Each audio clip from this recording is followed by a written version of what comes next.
Shalom, semangat pagi jemaat Tuhan. Mari yuk pagi hari ini kita mau terus memberikan hati kita, hidup kita kepada Tuhan.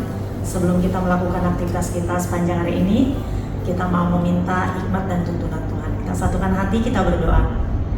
Terima kasih Tuhan, kami bersyukur buat pagi hari ini. Terima kasih buat kekuatan, kesehatan. Terima kasih buat berkat-berkat Tuhan yang sudah Tuhan sediakan bagi kami sepanjang hari ini Tuhan, dan terima kasih buat firman-Mu yang sebentar kami akan dengarkan.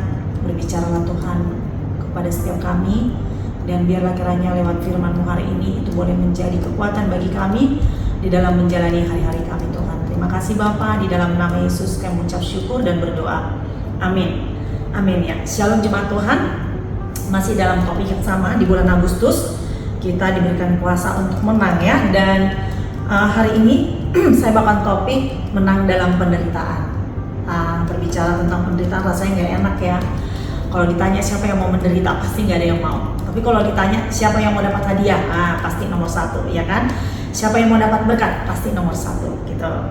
Tapi Bapak Ibu, hari ini kita mau belajar ternyata di balik setiap penderitaan yang kita alami, Tuhan sudah menyediakan berkat-berkatnya kepada setiap kita. Bahkan berkatnya itu adalah berkat yang kekal gitu.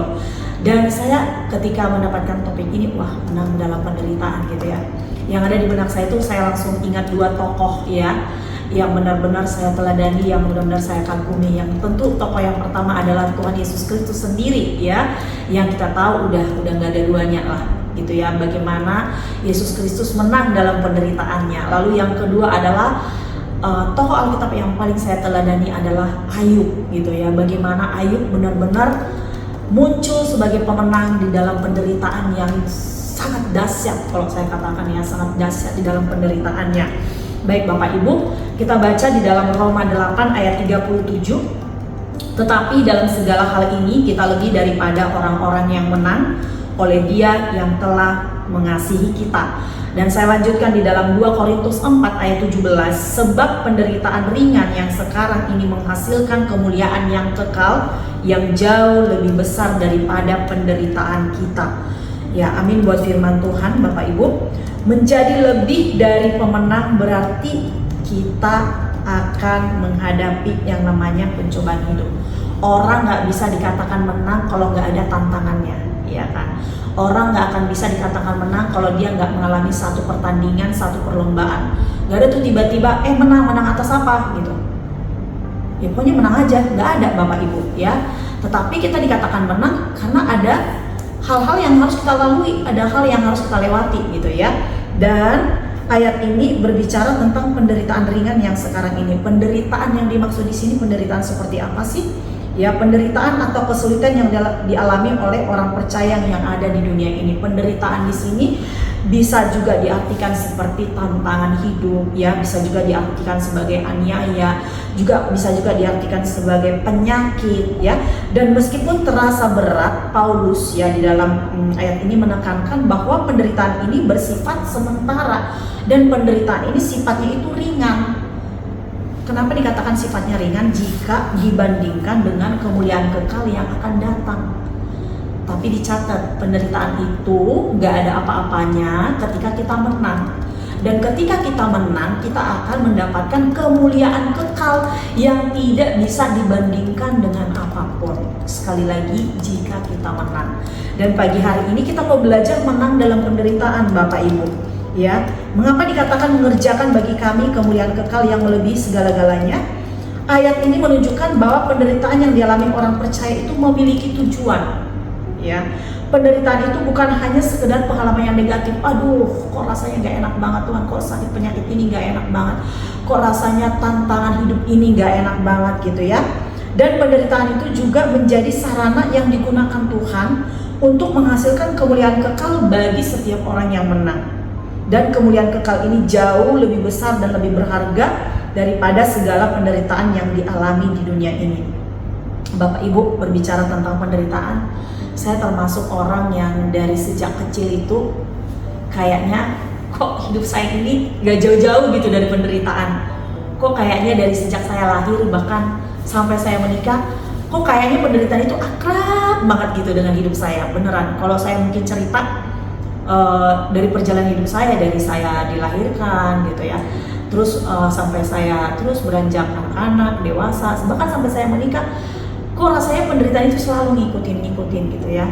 Baik itu penderitaan dari sakit penyakit, baik itu penderitaan dari hal kekurangan gitu ya, bahkan juga penderitaan dari hal-hal yang mungkin di luar dari batas yang saya lakukan gitu ya, bahkan dari orang-orang di sekitar saya gitu ya.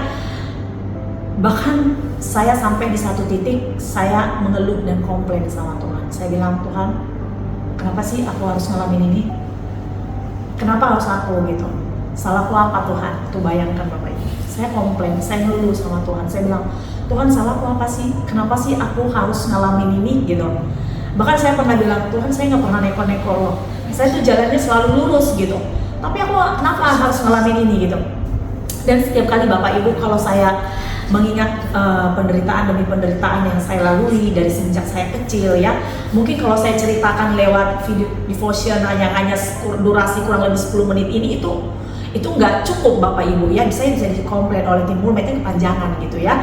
Mungkin di satu waktu saya bisa sharing bagaimana kesaksian hidup saya yang melewati penderitaan demi penderitaan itu yang tanda kutip itu kayak nggak ada habisnya gitu ya. Dan puji Tuhan Bapak Ibu, lewat penderitaan itu bisa memurnikan hidup saya gitu. Saya semakin terus Tuhan asah gitu ya, Tuhan latih terus, Tuhan asah saya bagaimana saya supaya lebih peka lagi gitu, bagaimana saya bisa memahami orang lain lebih lagi gitu. Bahkan terakhir ketika saya sakit gitu ya, saya bilang, Tuhan ini kenapa ya harus seperti ini gitu. Bapak Ibu, ketika saya berada di rumah sakit itu, saya terus ya bergumul gitu ya, saya mulai belajar mencari hikmat gitu ya. Saya belajar mencari apa sih makna dari balik semua ini gitu. Sampai saya tiba di satu titik kesimpulan, saya mengambil satu hikmat yang luar biasa Bapak Ibu pasca saya sakit gitu. Dan apa ya, hati saya terus Tuhan latih kepekaannya gitu. Bagaimana saya bisa memandang orang-orang lain di sekitar saya jadi lebih peka dengan kesulitan orang lain gitu ya. Saya jadi lebih peka dengan penderitaan yang orang lain alami gitu. Karena saya pernah di posisi seperti itu, saya jadi tahu gitu. Dan hati saya sungguh sangat bergejolak gitu ya. Hati saya sungguh sangat bergejolak ketika saya melihat orang-orang di luar sana yang tanda kutip ya, mereka harus mengalami penderitaan demi penderitaan mereka. Saya hanya bisa berdoa sama Tuhan. Saya bilang, Tuhan berkati mereka, biarkan mereka bisa lulus dengan cobaan hidup mereka, biarkan bisa mereka menang dengan tantangan yang harus mereka hadapi gitu. Dan Tuhan terus melatih saya dengan kepekaan itu Bapak Ibu. Bahkan ketika saya harus mengalami satu penderitaan yang mungkin itu berasal dari luar diri saya gitu ya. Dan saat itu juga waktu itu saya pernah komplain, saya mengeluh sama Tuhan. Tetapi Tuhan ingatkan saya, Tuhan sadarkan saya gitu ya. Tuhan mau terus memurnikan saya, Tuhan mau terus memurnikan saya, Tuhan mau saya lebih rendah hati lagi gitu ya. Tuhan mau saya lebih menguasai diri lagi, Tuhan mau saya lebih setia lagi, Tuhan mau saya lebih lemah lembut lagi gitu ya. Tuhan mau saya lebih lagi dalam kemurahan hati saya. Ternyata itulah tujuan Tuhan di dalam diri saya. Tuhan mau terus murnikan hidup saya. Ketika saya berontak dengan setiap penderitaan yang saya alami, ketika saya terus-menerus komplain, mengeluh kepada Tuhan, saya bilang, Tuhan kenapa? Ketika saya hanya terus bertanya-tanya kenapa, saya tidak akan pernah mengerti maksud Tuhan. Tetapi ketika saya mengalami penderitaan demi penderitaan tersebut, disitulah saya terus datang kepada Tuhan, saya terus bergantung kepada Tuhan, saya akan terus berlutut kepada Tuhan, saya terus berdoa kepada Tuhan, sampai saya tiba di satu titik begini, wah jangan-jangan Tuhan kasih saya penderitaan ini supaya saya terus berharap dan bergantung kepada Tuhan. Dan memang benar Bapak Ibu, ketika kita mengalami persoalan demi persoalan yang mungkin gak ada habisnya, dan kita mau terus datang kepada Tuhan, kita terus bergantung kepada Tuhan, kita terus berharap kepada Tuhan, itulah yang Tuhan mau. Bahkan sampai saat ini Bapak Ibu, ada satu pergumulan besar dalam diri saya yang mungkin jemaat Tuhan, Bapak Ibu semuanya mungkin tidak pernah tahu pergumulan besar itu. Dan itu sudah menjadi pokok doa saya selama mungkin udah belasan tahun ini gitu ya. Saya terus bergumul untuk yang satu ini, sampai saya bilang, Tuhan sampai kapan saya harus berdoa untuk ini gitu. Tetapi ada suara di hati saya seperti ini, Lucy, kalau itu udah lulus, kamu masih berdoa nggak? Kamu masih datang nggak sama Tuhan? Katakan itu Bapak Ibu. Jadi artinya adalah, mari Bapak Ibu kita gunakan setiap tantangan hidup yang kita alami, penderitaan, kesukaran, kesulitan, sakit penyakit, apapun yang hari-hari ini sedang menguasai hidup kita, jadikan itu sebagai sarana untuk kita datang kepada Tuhan. Jadikan itu sebagai sarana untuk terus memurnikan hidup kita. Jadikan itu sebagai sarana untuk terus melekatkan hati kita kepada Tuhan. Dan ketika kita berhasil dan ketika kita menang atas semuanya itu, percayalah, kemuliaan kekal sudah Tuhan siapkan bagi setiap kita. Bapak Ibu, jangan pernah tawar hati ketika kita mengalami berbagai tantangan hidup yang gak ada habisnya. Jangan pernah undur daripada Tuhan ketika kita mengalami penderitaan yang gak ada habisnya. Jangan pernah undur daripada Tuhan ketika kita mengalami masalah yang gak ada habis-habisnya. Jangan pernah lari dari Tuhan. Kalau kata lagu, kemana sih kita bisa pergi menjauhi roh Tuhan? Tuhan selalu ada, dimanapun kita berada Tuhan itu ada, gitu ya. Jangan pernah kita berusaha melarikan diri Bapak Ibu. Tetapi yuk, lewat setiap masalah, pergumulan, penderitaan yang kita alami, jadikan itu sebagai sarana untuk kita terus melekat kepada Tuhan. Dan lama-lama saya menikmati setiap penderitaan yang saya alami Bapak Ibu. Saya sangat menikmati. Saya bilang terima kasih Tuhan buat tantangan yang satu ini. Tantangan yang satu ini lolos, ada lagi tantangan yang berikutnya. Terima kasih Tuhan buat tantangan yang berikutnya ini. Tantangan yang berikutnya saya lolos, ada lagi tantangan yang berikutnya. Saya bilang terima kasih Tuhan. Karena lewat tantangan ini saya jadi semakin melekat kepada Tuhan. Lewat tantangan ini saya jadi terus merindukan Tuhan, terus menanti-nantikan Tuhan, terus berharap kepada Tuhan. Amin Bapak Ibu. Yuk Bapak Ibu, kita sudah diberikan kuasa oleh Tuhan untuk menang atas penderitaan kita. Kenapa? Karena Tuhan bersama dengan kita. Dan ketika kita yakin dan percaya bahwa Tuhan bersama dengan kita, maka kita akan tampil sebagai pemenang. Amin buat firman Tuhan. Kita satukan hati kita berdoa.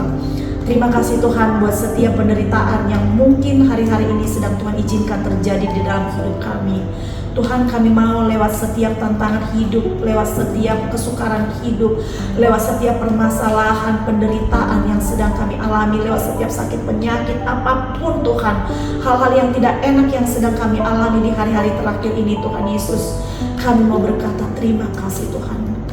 Kami tahu dalam setiap tantangan, ujian, persoalan, penderitaan yang kami alami, ada Tuhan di sana. Ketika kami terus berjalan bersama dengan Tuhan, kami akan tampil sebagai pemenang. Dan Tuhan sudah menyediakan kemuliaan yang kekal bagi hidup kami. Terima kasih Tuhan, biarlah kiranya hati kami terus melekat kepada Tuhan. Lewat setiap masalah yang kami hadapi, itu boleh terus membuat hati kami tertuju kepada Tuhan. Kami terus berharap dan bersandar kepada Tuhan sepenuhnya. Ampuni Tuhan jika ketika kami mengalami banyak masalah dalam diri kami, dalam hidup kami. Ampuni jika kami seringkali menyalahkan Tuhan. Ampuni jika kami seringkali komplain kepada Tuhan, mengeluh dengan keadaan hidup kami. Ampuni kami Tuhan. Biarlah kiranya Tuhan pagi hari ini Tuhan kembali menerangi hati kami, menerangi pikiran kami, menjawab setiap hati kami, dan kami boleh menjadi orang-orang, menjadi jemaat-Mu Tuhan, menjadi anak-Mu, menjadi hamba-Mu yang keluar sebagai pemenang Tuhan atas setiap penderitaan hidup kami. Terus Tuhan kuatkan bagi setiap kami. Terus Tuhan kuatkan setiap kami, pegang tangan kami Tuhan, supaya kami berhasil keluar sebagai pemenang. Terima kasih Bapa, terima kasih Allah Roh Kudus. Kami ucap syukur buat hari ini. Di dalam nama Yesus kami berdoa. Haleluya. Amin.